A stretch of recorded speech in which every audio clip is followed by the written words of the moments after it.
getting back to the argument, divine hiddenness, for me, I view it as a non sequitur, which means, it does not follow. Because I think that the Christian God, at least, is a loving God. God is loving. He does desire a relationship with all people, 1 Timothy 2, and yet there are non-resistant non-believers. So I don't see what's logically incompatible or what's contradictory about those two notions. So, what's contradictory is that if there is a God who says that in 1 Timothy that he wants that relationship with everyone, that he has not provided the prerequisite for that for everyone.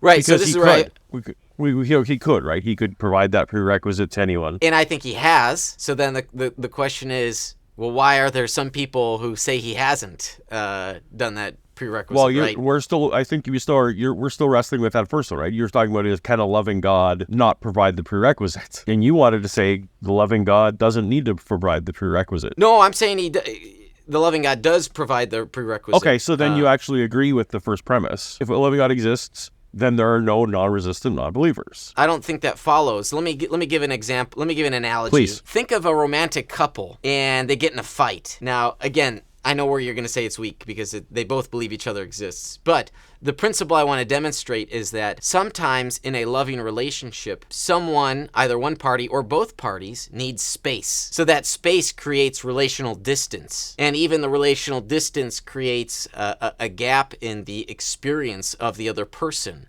And so the other person might even be seen as hidden because they're not seen. So in this analogy of a human couple, we could see how sometimes the loving thing to do is to give someone space. But that said, it's not analogous in the sense that we're talking about God here, right?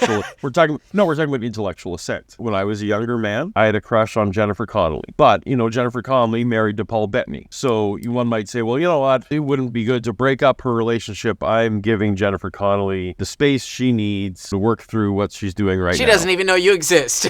Jennifer Connelly is not aware that I exist. Am I really giving Jennifer space? Let's assume she's not married, right? Let's assume that you're both young and single. Some other person, yeah, sure. You could do certain things to provide hints or clues of your existence. You might send Jennifer gifts, mow her lawn, and so she doesn't see you, she doesn't know who you are, but she knows someone has mowed the lawn for her. So she can sort of make an inference based on some states of affairs. She will not have made a choice. She cannot choose to be in a relationship or not to be in a relationship with me. So let's say I went and secretly mowed her lawn. She can't actually say, I'm going to choose to be in a relationship with this unknown person who mowed my lawn. That's not a choice she could make. There needs to be intellectual assent that the other agent in the relationship exists. Now, suppose that you thought, well, if she were to meet you at this stage in your life, maybe like you're a financial mess. Maybe she needs someone well off financially. Sure, And you wanted to wait. You wanted to wait a few years till you built up the lawn mowing business. So maybe you thought you had reason to think that she wasn't ready yet to meet you, right? If you want to be in a relationship, so you wanted to do a few more things in order to secure your best chance at success. So you decided to wait and put off an introduction. Is it still compatible that you are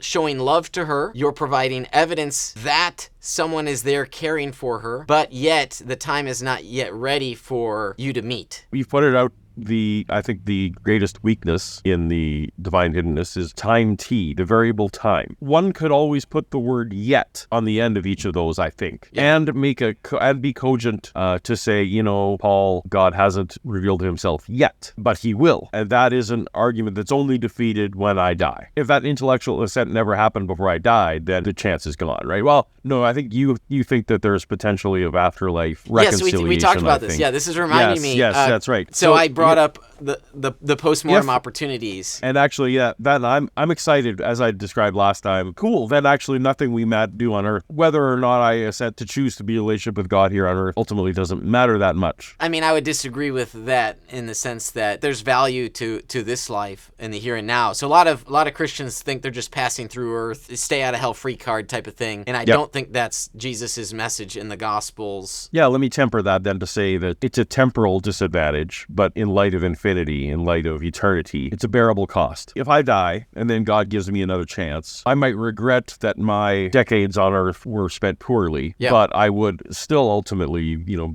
have an opportunity to be in his glory. At that point, then I would have my intellectual assent, and then I can make the choice that I never would have had a chance on earth. Why didn't I have a chance on earth with that intellectual assent to make my choice? I guess the flaw in your analogy depends on, am I God or is Jennifer Connelly God in this scenario? Because you were almost saying God was getting himself ready with his lawn mowing business. That is what I'm implying with the analogy, that your role as the lawnmower is like God, who prepares the ground. Yeah, but it sounds like you're saying God needs to get a little bit more wealthy for me to give him a chance. Not financially speaking, but maybe certain states of affairs do need to align or occur in order for some end result to come about. So in this sense, the human relation is the Jennifer Connelly. God is preparing the human for a meeting. Sometimes when you want to prepare a meeting, you send an invite, you send an email, maybe a phone call, right? So you do some things first. God is fostering relationships. And I think that's an active work of God. Calvinists hold to the doctrine of predestination, really double predestination, and so that there are some people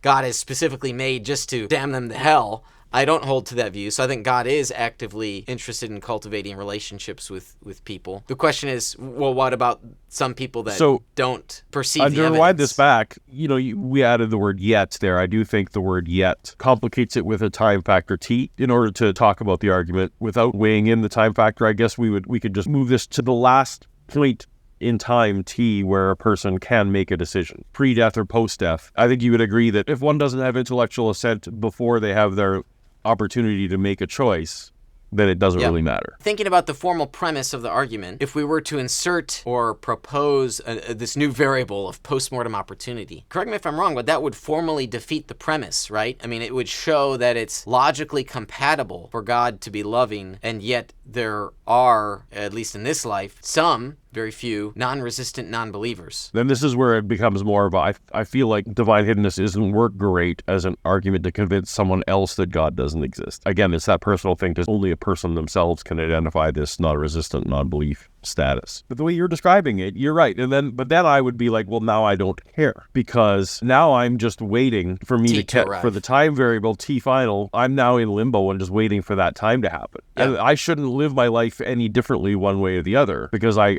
can't assume that it's going to happen. You might start exploring. You might take a personal journey like Dr. Stephen Strange, goes on the exploration for finding meaning. Did you see Dr. Strange, the Marvel, the first one? Indeed. In the plot, he breaks his hand, right? He's a doctor, and so he has this existential crisis because he can't do what he was amazing at doing. So he seeks all the answers, goes to all the gurus, yada yada, and he finds his way in the Himalayas.